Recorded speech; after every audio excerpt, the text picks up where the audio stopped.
ਉਹਨਾਂ ਨੂੰ ਭਾਈ ਚੁੱਕ ਕੇ ਲੈ ਗਿਆ ਹੈ। अच्छा ਅਗਲੇ ਰੋਡ ਦਾ ਉਹਨੂੰ ਪਤਾ ਨਹੀਂ। ठीक है। ਫਿਰ ਉਹ ਬੱਚੀਆਂ ਵਾਪਸ ਛੱਡ ਕੇ ਗਿਆ 5-10 ਮਿੰਟਾਂ ਬਾਅਦ। तो आज 12 बजे जुमे का दिन है।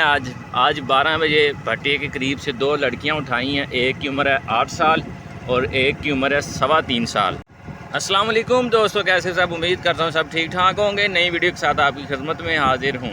आज बड़ी इंपॉर्टेंट बात करने जा रहा हूँ। करीब से 2 लड़कियाँ उठाई हैं। एक की उम्र है 8 साल और एक की उम्र है 3.25 साल।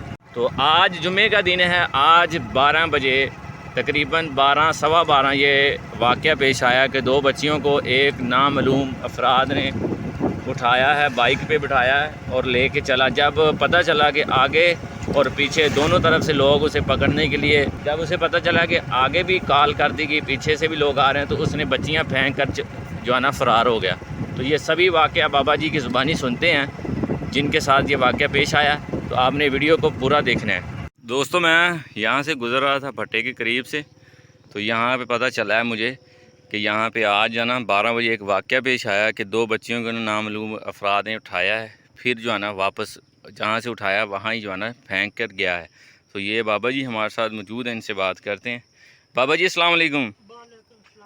बाबा जी आज ये की वाक़या तो ਵਾਕਿਆ ਸੁਣਿਆ ਸਨ। ਮੈਨੂੰ ਬੁਖਾਰ ਆਇਆ ਸੀ। 2 ਬੱਚੀਆਂ ਸਨ अच्छा ਤੇ ਉਹਨਾਂ ਨੂੰ ਭਾਈ ਚੁੱਕ ਕੇ ਲੈ ਗਿਆ ਹੈ। अच्छा ਅਗਲੇ ਰੋਡ ਦਾ ਉਹਨੂੰ ਪਤਾ ਨਹੀਂ। ठीक है। ਫਿਰ ਉਹ ਬੱਚੀਆਂ ਵਾਪਸ ਛੱਡ ਕੇ ਗਿਆ 5-10 ਮਿੰਟਾਂ ਬਾਅਦ। ਮਗਰੋਂ ਸਾਡੀ ਆਵਾਮ ਸਾਰੀ ਰੋਣ ਪਿੱਟਣ ਲੱਗ ਪਈ। पट्ठे वाली सारी वाम। ਸਾਰੀ ਆਵਾਮ ठीक है ठीक है ਜਲਾਈ ਵਾਲੇ ਸਣੇ ਥਪੇਰੇ ਸਣੇ ਘਬਾਰਾ। ठीक है।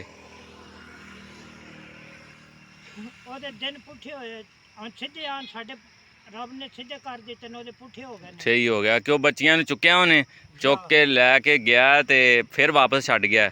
ਸ਼ਾਇਦ ਉਹਨੂੰ ਅੱਗੇ ਰਾਹ ਦਾ ਨਹੀਂ ਪਤਾ ਸੀ ਜਾਂ ਉਹਨੂੰ ਨਾਲ ਵੀ ਹਾਂ ਉਹਨੂੰ ਅਗਲੀ ਗੱਲੇ ਦਾ ਸਾਨੂੰ ਕੀ ਪਤਾ ਹੈ। ਠੀਕ ਹੋ ਗਿਆ। ਤੇ ਦੋਸਤੋ, ਆਪਣੇ ਬੱਚਿਆਂ ਦਾ ਧਿਆਨ ਰੱਖੋ। ਅਗਰ ਬਾਜ਼ਾਰ 'ਚ ਨਿਕਲਦੇ ਨੇ, ਘਰਾਂ ਤੋਂ ਬਾਹਰ ਨਿਕਲਦੇ, ਉਹਦਾ ਵੀ ਧਿਆਨ ਰੱਖੋ। ਇਹ ਵੇਖੋ ਨਾ, ਰੋਡ ਚੱਲ ਰਿਹਾ ਇੱਥੋਂ ਹੀ 12 ਦਾ ਟਾਈਮ ਸੀ, ਅੱਜ ਜੁਮੇ ਦਾ ਦਿਨ। ਇੱਥੇ ਹੀ ਜਿਹੜਾ ਨਾ ਸਾਈਡ ਤੋਂ ਬੱਚੀਆਂ ਖੇਡ ਰਹੀਆਂ ਨੇ, 2 ਚੁੱਕੀਆਂ ਨੇ ਬੱਚੀਆਂ ਨੇ, ਮੋਟਰਸਾਈਕਲ ਤੇ ਭਾਈਆਂ ਨੇ ਤੇ ਲੈ ਗਿਆ 10। ਅੱਛਾ ਬੱਚੀ ਹੈ ਤਕਰੀਬਨ 3 ਸਾਲਾਂ ਦੀ ਹੈ, 3.25 ਦੀ। ਇੱਕ 3.25 ਸਾਲ ਦੀ ਸੀ, ਇੱਕ 8 ਸਾਲ ਦੀ ਬੱਚੀ ਸੀ।